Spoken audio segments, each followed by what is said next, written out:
بیشتر حضرت قاری شان علی صاحب سے نماز کے بارے میں آپ نے سنا. اللہ کے نبی فرماتے ہیں الصلاۃ مفتاح الجنہ، نماز جنت کی کنجی ہے. الصلاۃ معراج المومنین، نماز ایمان والوں کے لیے معراج ہے. الصلاۃ قرۃ عینی، نماز میری آنکھوں کی ٹھنڈک ہے. گویا جو نماز پڑھتا ہے وہ نبی کی آنکھوں کو ٹھنڈک پہنچاتا ہے. یہ تحفہ جب اللہ نے دیا، باقی جتنے تحفے دیے ہیں، روزہ ملا زمین پر، زکوٰۃ ملی زمین پر، حج ملا زمین پر، صداقت ملی زمین پر، عدالت ملی زمین پر، شجاعت ملی زمین پر، سخاوت ملی زمین پر، اور بھی جتنی چیزیں ہیں ساری زمین پر ملی ہے. جو نماز جیسا تحفہ اللہ نے اپنے نبی کو دیا ہے، اللہ تعالیٰ نے اپنے نبی کو شب معراج میں اپنے قرب خاص میں بلایا ہے. حضرت جبریل سے فرمایا جبریل میرے نبی کی بارگاہ میں جاؤ اور سواری لے کر کے جاؤ، اور جنت الفردوس کا پانی لے کر کے جاؤ، اور جنت کی خوشبو لے جاؤ، اور یہ تاج شفاعت لے جاؤ، اور میرے نبی کے سر پہ رکھ دو تاکہ دنیا والوں کی سمجھ میں آ جائے ہر انسان کے سر پہ ہے انسانیت کا تاج، اور محمد کے سر پہ ہے شفاعت کا تاج. شفاعت کا تاج ہمارے نبی کو دے کر اللہ رب العزت نے اپنے نبی صلی اللہ تعالی علیہ وسلم کو اپنے قرب خاص میں بلایا اور وہاں نماز جیسا تحفہ عطا فرمایا. یہ منبر رسول لگانا اور اس پر اللہ کا ذکر کرنا یا نبی کی نعت پڑھنا، یہ ذکر کرنا یہ صحابیوں کی سنت، اور ذکر سننا یہ ہے ہمارے نبی کی سنت.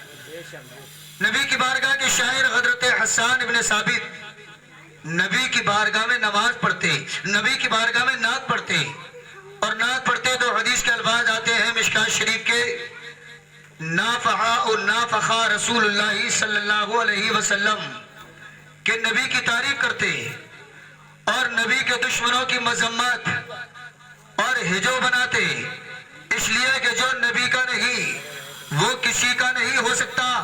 اور اللہ تعالیٰ کہتا ہے قل ان کنتم تحبون اللہ فاتبعونی یحببکم اللہ. اے میرے نبی آپ فرما دیجئے اے ایمان والو، اگر اللہ کے سچے اور مقرب بندے بننا چاہتے ہو تو میرے پیچھے پیچھے چلے آؤ، یعنی نبی کے پیچھے پیچھے چلے آؤ. جس طریقے سے انجن اگر صحیح ہوتا ہے اور ڈبہ خراب بھی ہوتا ہے، لڑکتا پڑکتا انجن کے ساتھ میں چلا جاتا ہے. ہم گناہ گار ہیں، ہم سیاہ کار ہیں، ہم خطا کار ہیں، مگر رب ہمیں نہیں دیکھے گا، ہمارے قائد اور رہبر پیشوا کو دیکھے گا. آگے آگے ہوں گے مدنی تاجدار اور پیچھے پیچھے ہوں گے گنہگار. گنہگار نہیں دیکھے جائیں گے، تاجدار کے صدقے میں اللہ تعالیٰ گنہگاروں کو بخش دے گا.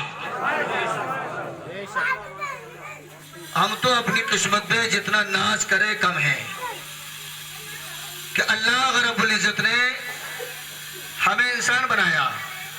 اللہ تعالیٰ چاہتا تو میڈک بنا کر پانی میں ہمیں تیرا سکتا تھا، زمین پہ رنگنے والا بغیر ہاتھ پیر کا اپاہج ہم کو سانپ بنا سکتا تھا، زہریلا بچھو اللہ تعالیٰ ہمیں بنا سکتا تھا، بن پانی کی زندگی ادھیرت رکھنے والی مچھلی اللہ تعالیٰ ہمیں بنا سکتا تھا.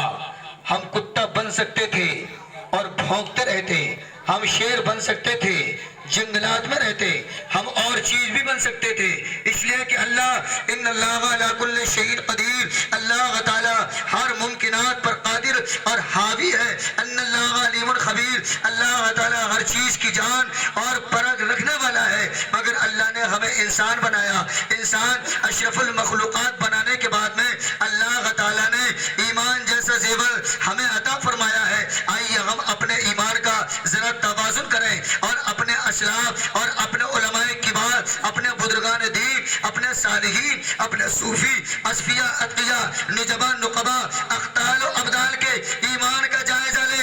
ایک اللہ کا بندہ ہے، پتلا سا بدن ہے اور لمبی سی ہائٹ ہے اور چہرے پر داڑھی ہے، سر پہ ٹوپی ہے، نبی کا دیوانہ ہے. ایک قلعے کا محاصرہ کر لیتا ہے، یعنی چاروں جانب سے قلعے کو گھیر لیتا ہے. وہاں کا پادری پریشان ہو جاتا ہے، پیروں کے نیچے کی زمین نکل جاتی ہے اور یہ کہتا ہے اگر تم نے ہمارا یہ محاصرہ نہیں توڑا، اگر یہ ہمارا پڑاؤ تم نے، اگر یہ ہمارا گراؤ اگر تم نے ختم نہیں کیا ہے، میں زہر کھا کر جان دے دوں گا جس کا انجام تم کو بھگتنا ہوگا اور تمہیں بھگتنا ہوگا.